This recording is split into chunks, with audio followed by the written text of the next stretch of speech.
Миланы Дуомо. 这边要切 Дүүр над чиг жуулчтай байна. 再一次 Ой, таалхан харъя гэж. 脚。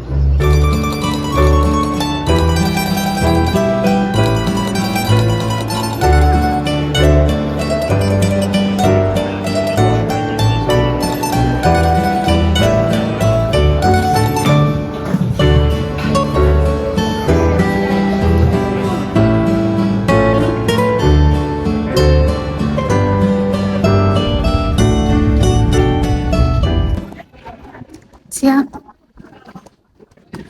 Италисын Тоскан мужийн хамгийн том бот болох Флоренц төрлөө. Бид өнгөц сая галтгийнхаа бодлоо буучаад хотел руугаа болох чинь манай хотел юунаас train station-сын биш. Нэг 10 минут ч болоход очиж байсан.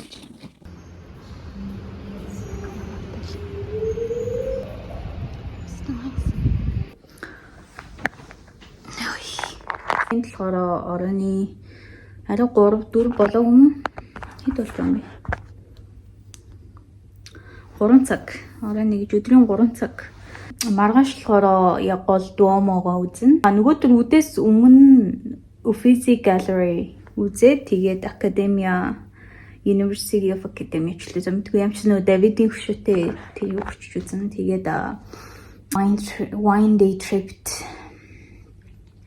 явна. Тэгэл ер нь бол нэлээд free time ихтэй нэг амар яасан юм бол байхгүй.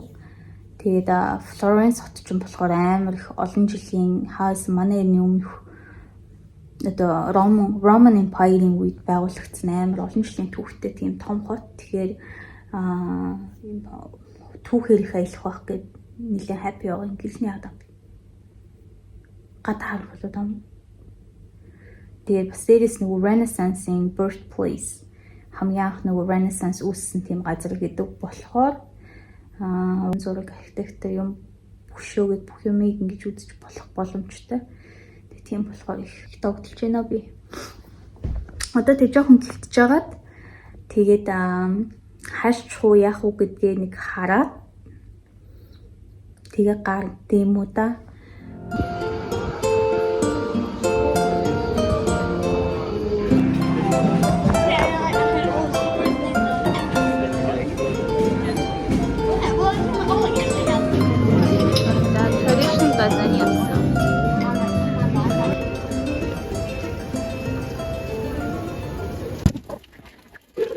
Энд камео чинь амар хүнтэй газрын том зургнуудаа бичиж тавьчаад дээр нь гүших юм бол өнгө ордог.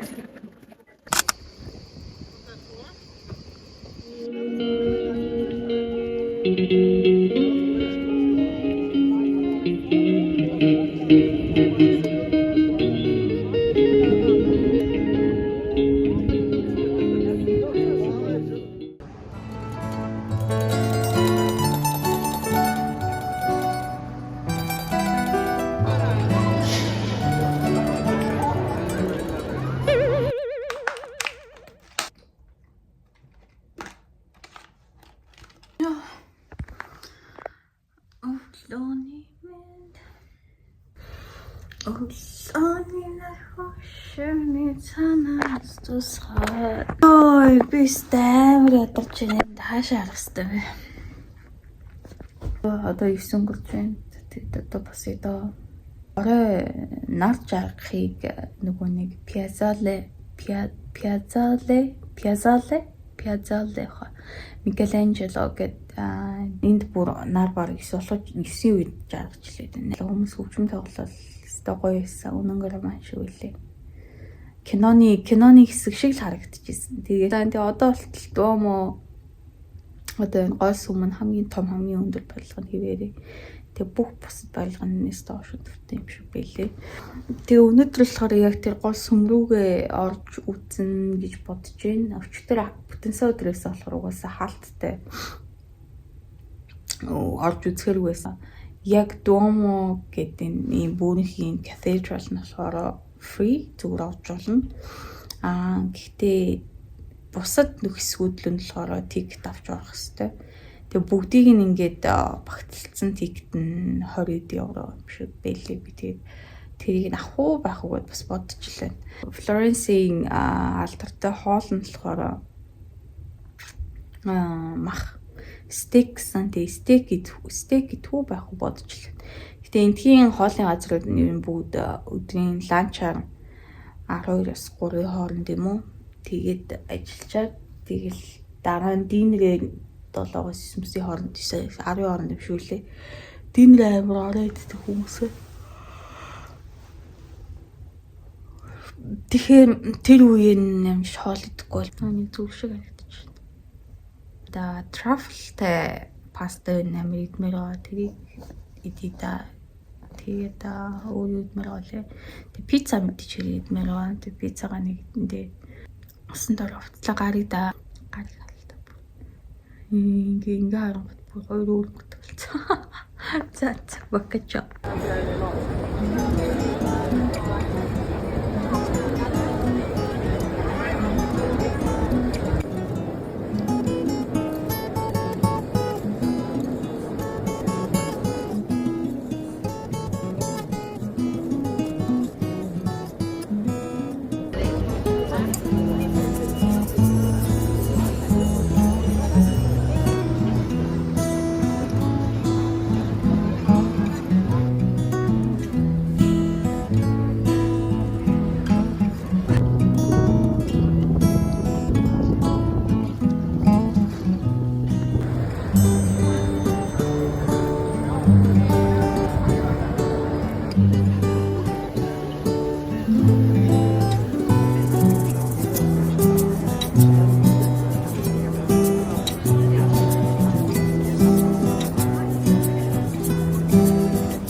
Гадаа сууж rooftop bar-ын хөвгтчлөө.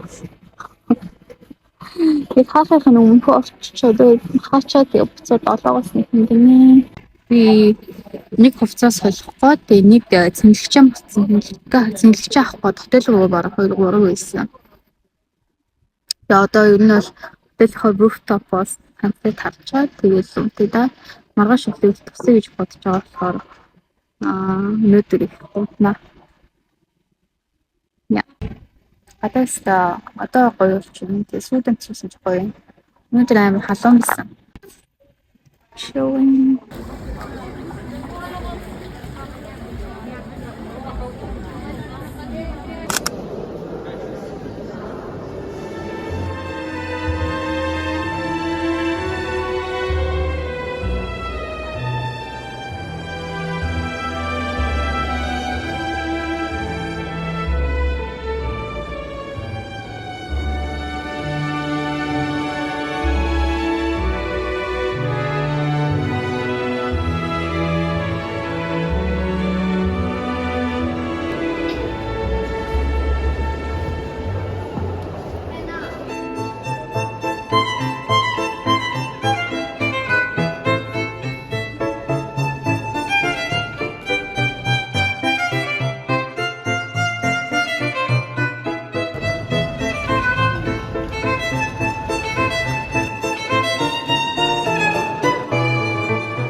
Like this.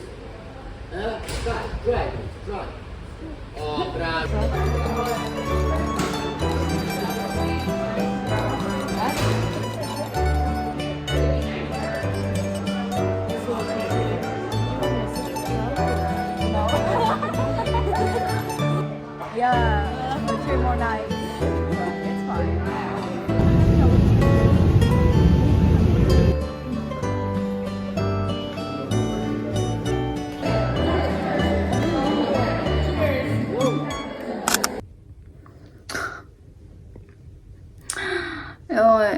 wine уугаад энэ яаж болсныг харж байна уу? Дандаа ийм подолктэй болсон. Тэгээд би сая энэ менюд ямар аимшигтайг нь харагдаад байна гэж. Би тэгээд сая өглөө Chianti-гээд вайных нь мөчлөө. Тэгээд амар их нөгөө winery газрууд байдаг. Тэгээд тийшээ wine tasting хийчихэд тэгээд сая орж ирлээ. Одоо 2-3 өнгөрч байна. Өглөө амар их тосоо тэгээд wine ууж агаад тэг буцаад нөгөө автобусны суугаад бас цаг явцсан чинь бүр нойр хүрээд ёо сая бүр амар ядраад буцаа хотелд орж ирээд сууж जैन. Одоо ингээд миний сүүлийн өдөр болохоор зураг мураг авч шопинг хийж дахиад жоохон гудамжаар нь явж агаад тэгээд орой жоохон өвтгөө ирээд юм хүмүүс янзлаад унтъя да. Маргааш өгөрөө бараг 4 мөргөөс гарах. Ёо яаж бас. Яагаад тийм тикет авснаа ч ойлгохгүй би яг үнэндээ. Эндээс 4-өөс гараад Ромд 8 өнгөрөөж бууж байгаа. Тэгээ Ромыг л их үзэх санаатай л тийм цагаас. Тэгээд wine tasting өстой амар гоё experience байлаа. Тоскан гэдэг мужийн хамгийн алдартай нөгөө нэг wine дарс хийдэг бүсэн тэгээд Chianti гэдэг мужийн байна. Тэгээд Chianti мужийнх нь яг үндсэн нөгөө нэг ус үзм болохоор улаан ус үзм Sangiovese гэсэн баха. Тийм улаан дарсны ус үзмтэй болохоор яг Chianti Classic нь бүгдээр улаан wine. Цагаан wine-ийн ус үзм бол байхгүй. Тэгэхээр цагаан wine, Chianti-гийн цагаан wine гэх юм бол ер нь бол гаднаас international одоо юу гэдэг нөгөө нэг Chardonnay, Cabernet Sauvignon гэсэн тийм гадны ус үзмнүүд хийгдсэн wine байдаг гинэ.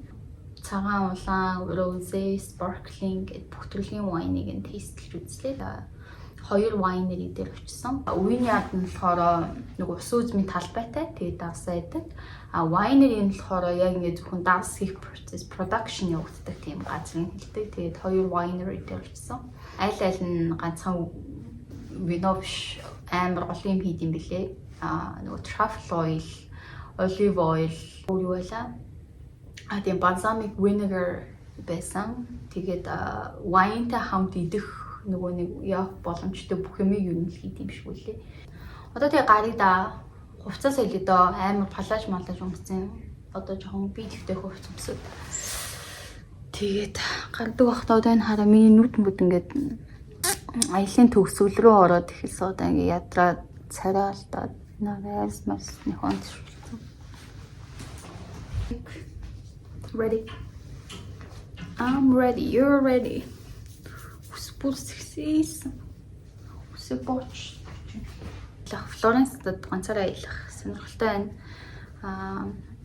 Би өчтөр орсон газрууд дандаа амар юм nice хүмүүстэй байсан. Өчтөр би нэг пиццаны газар 1955 оноос хойш байгаа гэсэн пиццаны газар орж пицца идсэн. Тэгээ пиццаны газрын эзэн нь амар хөөрхөн хурж ирснээ ярьж мараад хамт надад хэсэг сууж муугаад тэгээд тэгсэн чинь асуусан чинь үлийн бизнес гэсэн тэгээд энэ Флоренц ингээ хот тойроо 5 хоолны 5 тийм ресторантай гэсэн тэгээ бас аим том хөөрхөн бизнес юм шиг үлээ.